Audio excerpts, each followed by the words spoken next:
যে আমি এইটো ভিডিওত আলোচনা কৰিম SSLC 2025 new pattern of probable question paper with answer তোমালোকৰ জেনাৰেল সায়েন্সৰ ফাৰ্স্ট পেপাৰখন তোমালোকে চাই লোৱা এনেকুৱাকে 4খন পেপাৰ আছে তো তোমালোকে এই 4খন পেপাৰৰ লগতে আনসাৰ সহ পাবা তো তোমালোকে এখন পেপাৰ চাই যোৱা লগত আনসাৰ আছে আৰু OMR শিটত আনসাৰ মই ইয়াতে দি দিম তো তোমালোকে ফাৰ্স্ট টাইম কুৱেশ্যনটো চাই লোৱা জেনাৰেল সায়েন্সৰ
তো তোমালোকে এই 45টা MCQ OMR শিটত আনসাৰবোৰ চাই ল'ব পাৰা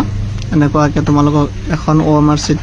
দিয়া হ'ব তোমালোকে ইয়াত এনেকুৱাকে তোমালোকে কাৰেক্ট অপশন দিব লাগিব আৰু ইয়াত 45টা কারেক্ট অপশন দিয়া আছে শুদ্ধকে তো তোমালোকে চাই ল'বা এতে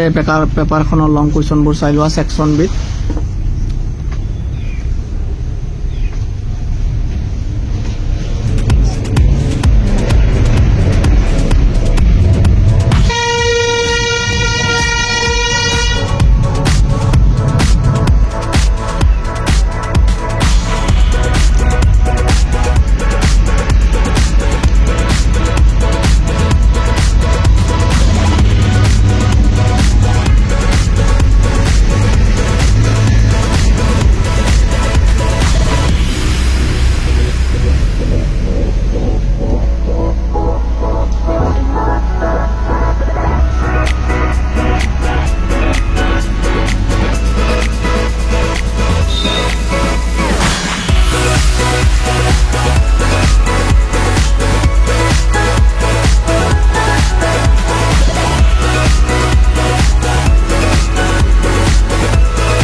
এখন পেপাৰৰ এইখিনিলৈকে আছিল থ্যাংক ইউ